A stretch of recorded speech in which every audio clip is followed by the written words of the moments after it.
Kapayapaan po ang sumainyo mga giliw naming mga taga-subaybay. Salamat sa ating mapagpalang Panginoong Diyos dahil sumapit tayo sa panibagong araw ng ating buhay upang bigyan tayo ng pagkakataong lubos nating maunawaan at malaman ang kalooban ng Panginoon hango sa banal na kasulatan. At ito po ay hatid sa inyo ng programang ito na ang Kabanal-Banalan. Ang Kabanal-Banalan.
Ako po ang inyong lingkod, kapatid na Benhanan, at sa ating pong talakayan ay makakasama po natin ang ating minamahal na kapatid na Neraya.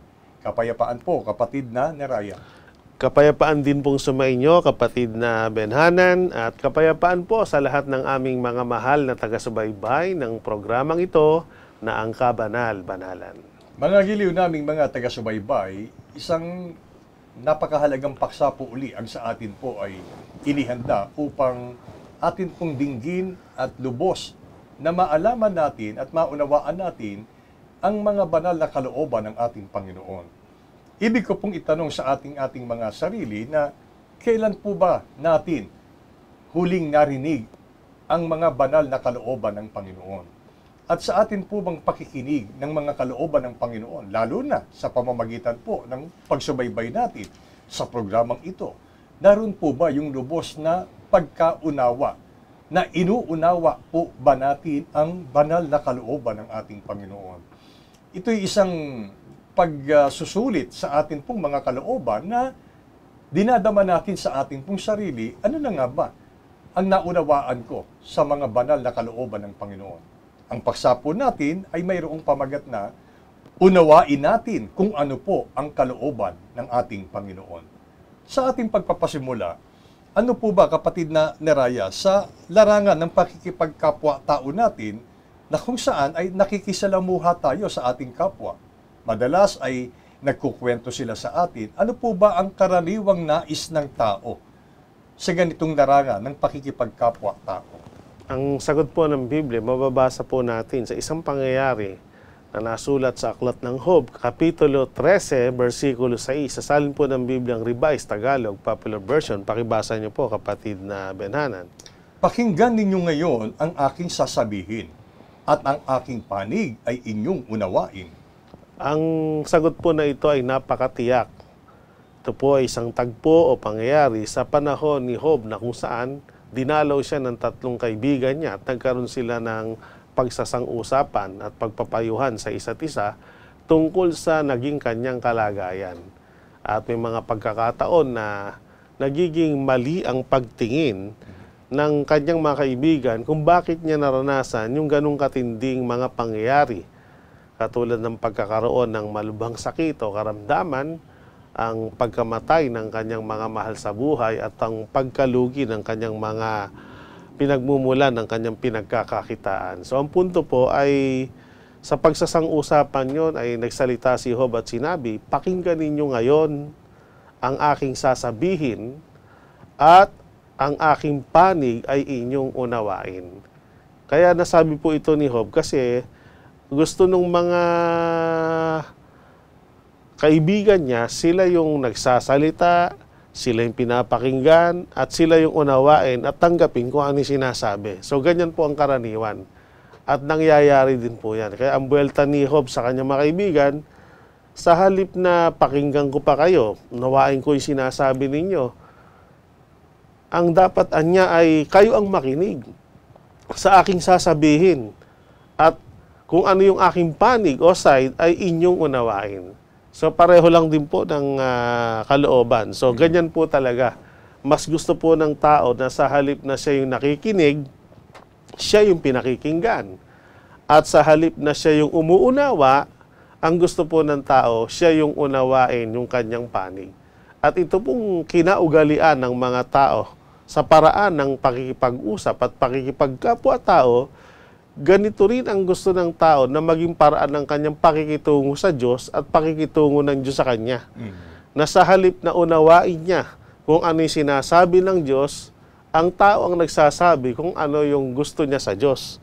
At sa halip na unawain ng tao kung ano yung kalooban ng Diyos, pilit at pilit ang tao nagpapaunawa sa Panginoon. Kami mga tao, siguro naman na niya, naunawaan naman ako ng Panginoon dito sa kalagayan ko. Na kaya ko lang nagawa ito dahil nasa kagipitan ako. Lalo na po yung mga tao kapag nakakaranas ng mga paghihirap na nagiging tukso para pumasok sa mga illegal na gawain. Pagka nakukonsensya, nangangatwiran, no? Kapag napapayuhan na hindi tama yung ginagawa, siguro naman na niya, nauunawaan ako ng Panginoon. So, ganyan po ang mga tao noon at hanggang ngayon, may mga ganyang uri ng tao sa paraan po ng pakikitungo sa isa't isa. Mga giliw naming mga taga-subaybay, ito po ay isa sa mga mali o hindi mabuting katangian ng tao na gaya po ng nabanggit kanina, ang tao mas gusto niyang siya ang pinakikinggan. Ang tao mas gusto siya ang uunawain. Kaya pagka dumarating po sa tao ang mga salita mula sa kanyang kapwa-tao, naririnig niya lang yun. Dahil sa kanyang puso, ang gusto niya, kayo ang makinig sa akin at hindi ako ang makikinig sa inyo. Kayo ang uunawa sa aking sinasabi at hindi ko uunawain ang sinasabi ninyo. Doon po, nagkakaroon ng limitasyon ang tao. Kapag ka ang tao, ang ibig na lamang niya na mangyari ay siya ang magsasalita, siya ang uunawain, darating ang panahon, kahit na sabihin niyang nakikinig naman siya sa kanyang kapwa-tao, pero kailanman ay hindi niya mauunawaan kung ano yung pinakikinggan at sinasabi ng kanyang kapwa-tao dahil doon nga sa kanyang mindset na hindi, ako lang ang dapat ninyong unawain. Kung sa larangan po ng pakikipagrelasyon natin sa Panginoon Diyos, kapatid na Neraya, pinapayagan ba ng Biblia na sa halip na ang tao ang uunawain muna ng Diyos, ay pwede bang sabihin ng tao na, ay Panginoon, unawain mo ako, pakinggan mo yung gusto kong sabihin. Na dahil doon ay napuputol na agad na sa halip ang tao ay uunawain at pakikinggan ang salita ng Panginoon, ay hindi na po nangyayari. Ang sagot po ng Apostol Pablo na siyang itinuturo sa ating siyang nararapat na mangyari, mababasa po natin sa Efeso Kapitulo 5, versikulo 17. Kaya huwag kayong maging mga mangmang, kundi unawain ninyo kung ano ang kalooban ng Panginoon. Narito po ang napakahalagang pagtuturo at napakainam o napakabuting payo sa ating lahat. Gaya ng sinabi ni Apostol Pablo, huwag kayong maging mga mangmang. Sa halip na tayo ay maging mangmang, ang unang dapat nating gawin, unawain nyo muna kung ano ang kalooban ng Panginoon. Ibig sabihin po, hindi nararapat na ikaw muna ang uunawain ng Panginoon. Ikaw muna ang papakinggan ng Panginoon. Mas maganda po, pakinggan muna natin kung anong sinasabi ng Panginoon para sa ating kapakanan. Unawain po muna natin kung ano yung napakabuting kalooban ng Panginoon sa atin. Para na sa gayon, ay pag atin siyang pinakinggan, magiging gabay natin yun sa mabuting pamumuhay. At pag naunawaan natin ang kalooban ng Panginoon, mas pipiliin nating masunod kung ano yung gusto niya. Hindi po yung kung ano yung gusto natin. Sapagkat kung hindi papakinggan at hindi uunawain ng tao ang Panginoon, mahuhulog ang tao sa tinatawag na kamangmangan. Opo, nagiging mangmang sa mata ng Panginoon. Kasi lumalabas nun, parang mas magaling pa yung alam mo kaysa sa alam ng Diyos. Parang mas nahihigitan mo pa yung magandang plano ng Panginoon para sa'yo, gumagawa ka pa ng sariling plano mo na minsan o mas madalas, hindi ka sang-ayon sa kalooban ng Panginoon. Kaya nagdadala sa tao yun sa tinatawag na pagkariwara o pagkaligaw ng landas at pagkapahamak. Kaya ang nagiging kalagayan ng tao, sa halip na maging pantas o matalino sa paningin ng Diyos, nagdadala sa tao sa tunay na kamangmangan. Mga giliw naming mga taga-subaybay, ngayon ay naging malinaw po sa atin ang hindi po pagkaunawa at wala sa tao na unawain ang kalooban ng Panginoon. Ito po ay lumilikha ng kamangmangan sa isang tao.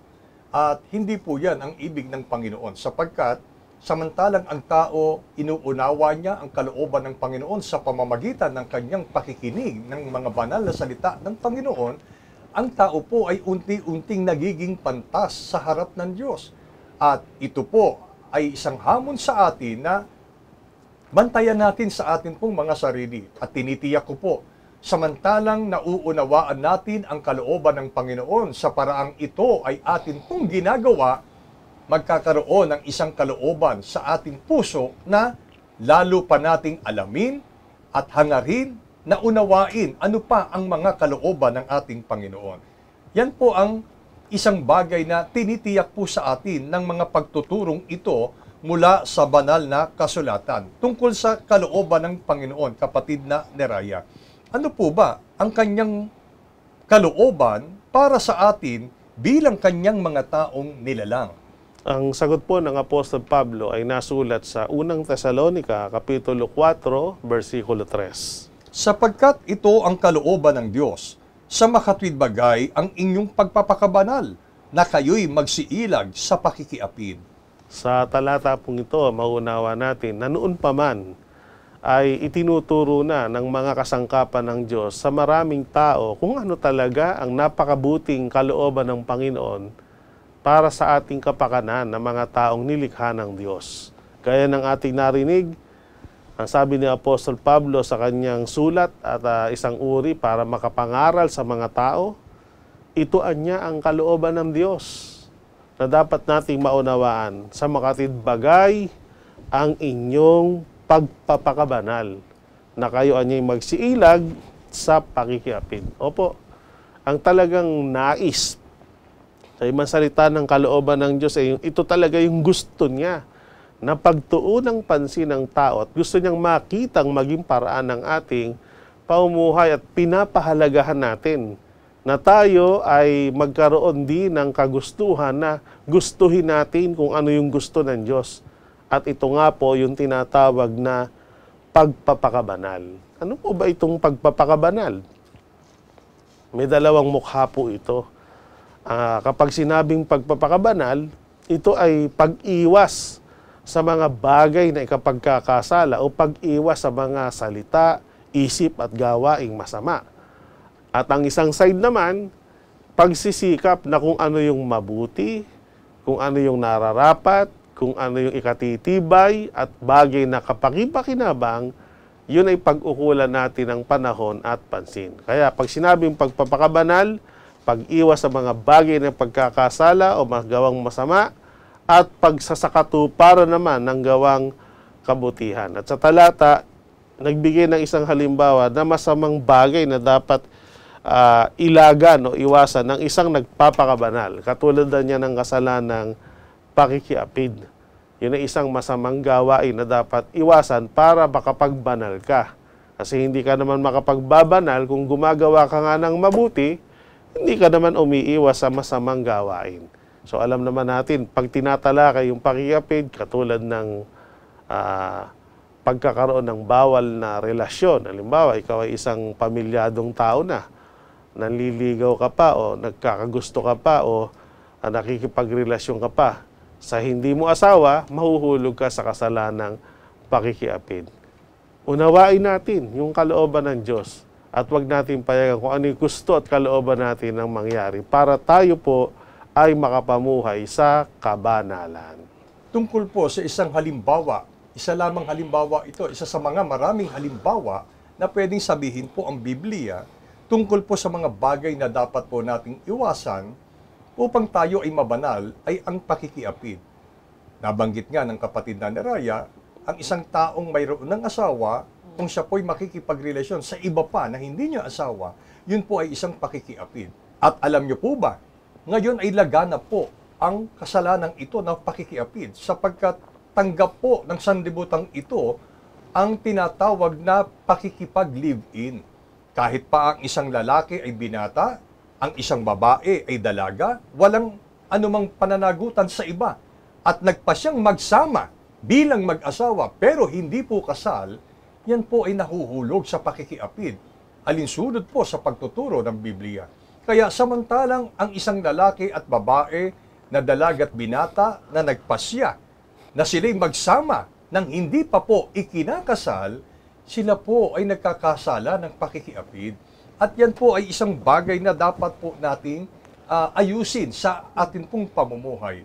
Alam niyo po, nung nakaraang pagtuturo po, nung nakaraang linggo, kapatid na Neraya, may paksa po tayo na ang pamagat po ay magsisi at magbago para sa ikaliligtas. So kung iibig natin na ang atin pong mga sariling kaluluwa ay tumanggap ng tinatawag na kaligtasan, ano man po yung mga maling kinasanayan natin sa lahat ng masamang paraan ng ating pamumuhay, ito po ay ating pagsisihan at tayo po ay magbago sa pamamagitan ng paghingi ng pagpapatawad mula sa Panginoon sa pamamagitan po ng pagtanggap natin ng isang bautismo.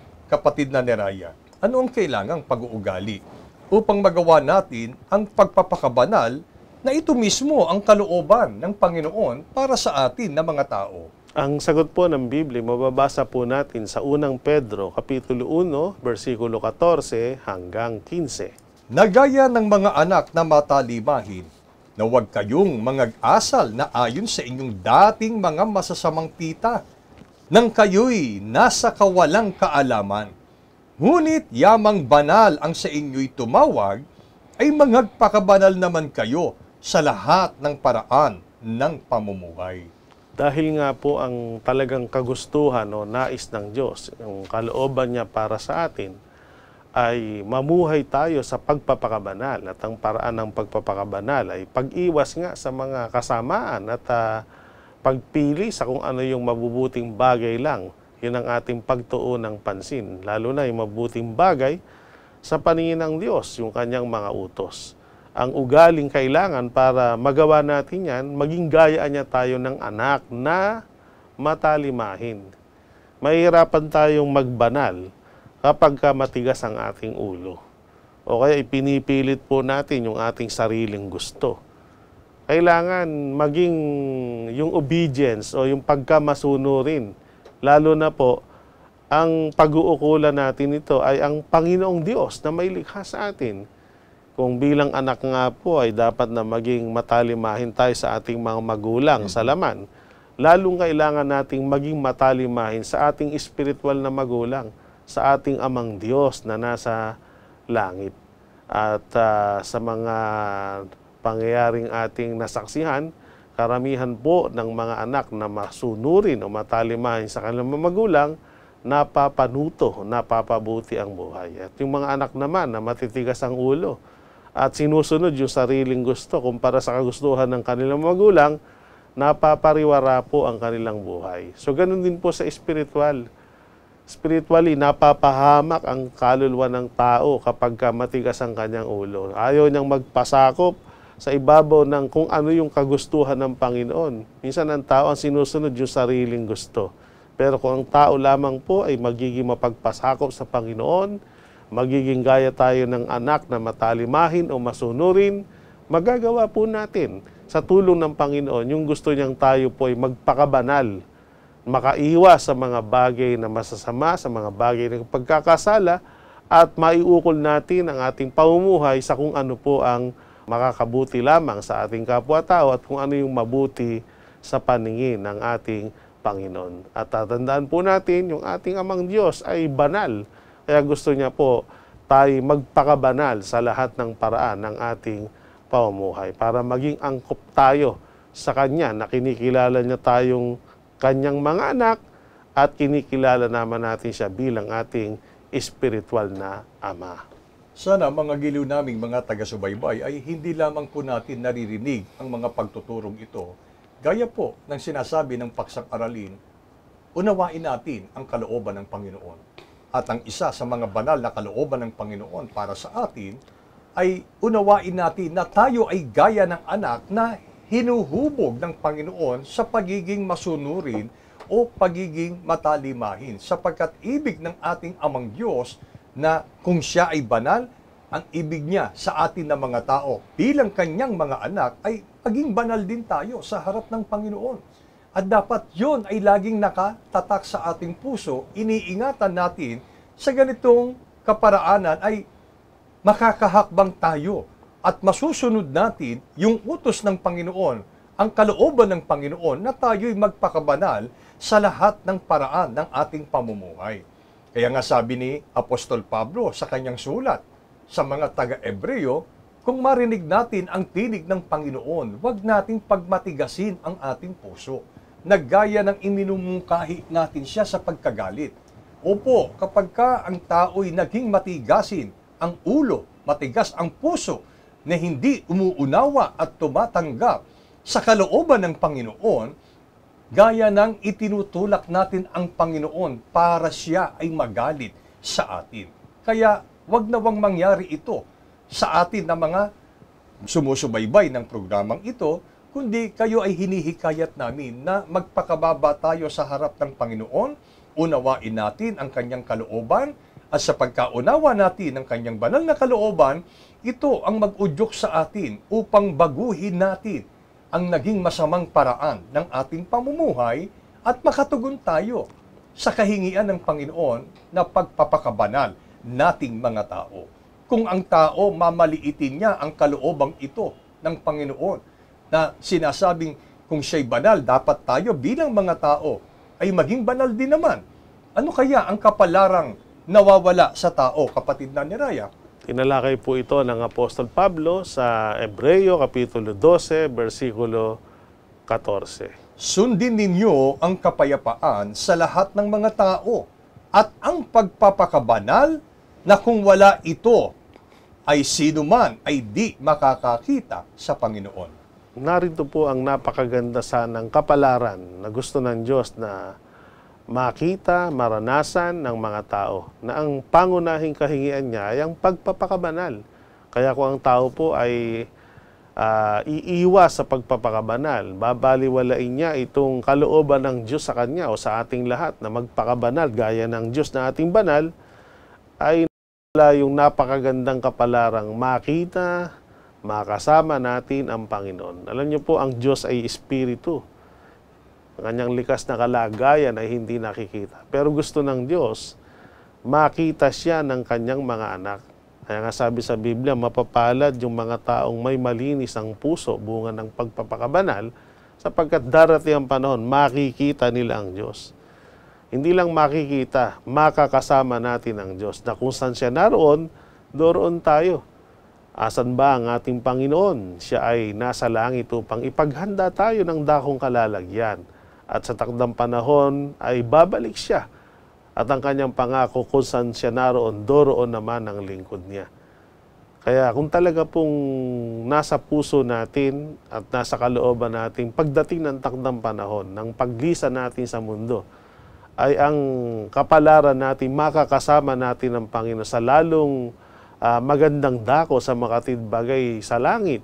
At doon ay mabuhay tayong kapiling niya. Sa buhay na walang hanggan, talagang hindi natin babaliwalain itong kanyang kaloobang magpakabanal tayo sa abot ng ating makakaya. Magpakabanal tayo sa lahat ng aspeto ng ating buhay para nang sa gayon, hindi mawala itong kapalarang makita, makasama ang Panginoon sa kanyang paraiso, sa kalangit-langitan, sa buhay na walang hanggan.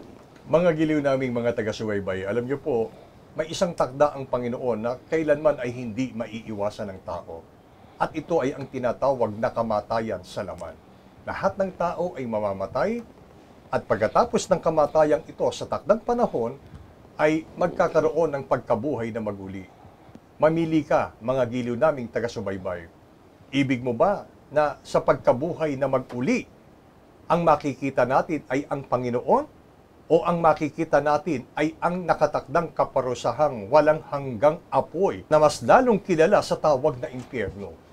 Ngayon ay ibinibigay sa atin ang isang napakahalagang pagkakataon. Isang panibagong taon, isang panibagong karagdagang mga araw at panahon na ibig ng Diyos ay gamitin po natin sa tama. At ang tamang paggamit ng mga panahong ito ay ang unawain natin ang kalooban ng Diyos sa makatwid bagay, ang pagsunod sa kanyang mga banal na kalooban, sapagkat hindi po walang kabuluhan ang isang kapalarang naghihintay po sa atin pagkatapos na maunawaan natin, mapakinggan natin ang kalooban ng Panginoon. Suninod natin ang kanyang mga banal na kautusan. Tiyak ang pangako, makikita natin ang Panginoon ng mukhaan. At sa pagtatapos po ng pag-aaral na ito, kapatid na Neraya, ano po ba ang inaasahan sa atin ng ating Panginoon alinsunod sa Biblia na ating gagawin na may kinalaman sa ating pagpapakabanal? Narito po ang napakahalagang pagtuturo at pagpapayo ng Apostol Pablo mula sa banal na kasulatan. Mababasa po natin sa 2 Korinto, ang kapitulo po ay 7 at ang bersikulo ay 1. Yamang taglay natin ang mga pangakong ito, mga minamahal, ay magsipaglinis tayo sa lahat ng karumihan ng laman at ng espiritu. Napakasakdalin ang kabanalan sa takot sa Diyos. Dalawang mahalagang bagay po ang itinuturo at ipinapayo sa atin. Kaya nagnanais tayo na mapabilang tayo sa mga tao na pinangakuan ng ating Panginoon ng napakagandang kalagayan pagkatapos na tayo ay masumpungan sa pagtupad sa kanyang kalooban, sa makatwid bagay, ang ating pagpapakabanal. Una po ay sinasabing panahon na para tayo magsipaglinis ng lahat ng ating karumihan ng laman at karumihan ng ating espiritu. At ang pangalawa ay pakasakdalin ang kabanalan sa takot sa Diyos. So ano po ba yung ibig sabihin ng magsipaglinis tayo ng lahat ng karumihan ng laman at ng espiritu? Kung tayo po ay magbubulay-bulay, masasabi nating pag tinatalakay yung paglilinis sa lahat ng karumihan, yung lahat po ng masasamang salita, masamang isip, masamang gawa, na atin pong nagawa at patuloy na nasusumpungan sa atin, nagpaparumi yan ng ating katawan at nagpaparumi ng ating laman o ng espiritu sa mata ng Panginoon. At gusto ng Diyos ay hindi tayo mamalagi sa kanyang paraan ng pag-uugali at pamumuhay. Kailangan po sa pagbabago ay linisin yan. Ang buhay, kung natatandaan natin, ay pagkakataon para kaloob ng Diyos tulungang maging malinis tayo o magbago. Ang bautismo ay utos ng Diyos na tulong niyang paraan para maging ganap na maging malinis tayo at mapatawad sa lahat ng ating karumihan at kasalanan. At pagkatapos na mangyari sa atin yon, yung tamang pagpapasya na tayo ay kung merong pag-uukulan ng panahon pagkatapos nating talikuran yung mga pamumuhay sa ikarurumi, handa naman tayong mamuhay sa ikalilinis o ikababanal sa paraang pakasakdalinan niya ang kabanalan sa takot sa Diyos. Simulan nating magdesisyon na sa taong ito kung meron tayong malaking pag-uukulan ng ating buhay, ng ating lakas, ng ating panahon, kahit yung mga bagay na ating tinatangkilik, yung mga biyayang kaloob ng Diyos sa atin, gagamitin natin yan sa pagsunod sa kalooban ng Diyos. Sa kagustuhan niyang magpakabanal tayo para tayo maging banal. Para kung dumating yung panahon na dumating man siya, sa oras na hindi natin iniisip, bawian tayo ng buhay, abutan tayo ng kamatayang nagbabanal. At kung tayo man ay abutan ng hayag na ikalawang pagparito ng Panginoon, hindi tayo matakot na humarap sa Kanya sapagkat ang ating pinagkakaabalahan yung kabanalang gusto niya. May mukha tayong ihaharap sa Kanya. Sasalubong tayong karapat-dapat na tumanggap ng Kanyang gantimpala, na buhay na walang hanggan, kaligtasan ng kaluluwa, isama tayo sa Kanyang paghahari, at tayo Kanyang parangalan sa harapan ng mga anghel. Ngayon ay lalo nating masasabing ang pagpapakabanal ay isang pangangailangan na dapat gawin ng bawat individual. Hindi po ito optional, mga giliw naming mga taga-subaybay. At sana ay lubos nating naunawaan kung ano ang kaloobang ito ng Panginoon. At sanayin na natin ang isang malaking hakbang ng pagsasanay sa pagtungo sa tinatawag ng pagpapakasakdal sa kabanalan ay ang pagsisisi at paghingi ng kapatawaran sa Panginoon at ang pagbabago sa isang mabuting paraan ng pamumuhay na ang isang unang hakbang nito ay ang pagtanggap po ng tao sa isang bautismong itinuturo ng Biblia sa isang katawan ng ating Panginoon. Sa makatuwid ay sa kanyang espiritual na katawan na tinatawag na iglesia. Iglesyang pag-aari ng Diyos, kung kaya tinatawag siyang kabanal-banalang iglesia ng Diyos kay Kristo Jesus. Sana ay makita natin ang ating sarili na totoong umuunawa at dumidinig ng mga banal na kaloobang ito ng ating Panginoon at mag-udyok sa atin sa isang matuwid at tamang pagpapasya na naaayon sa kalooban ng Diyos na gawin natin at sundin natin ang kaloobang ito ng Panginoon sa makatuwid bagay ang pagpapakabanal sa pamamagitan ng pagsunod sa kalooban o kautusan ng ating Amang Diyos. Nawa ay ipagpala po sa atin ang mga pagtuturong ito mula po ngayon at magpakailanman. Amen.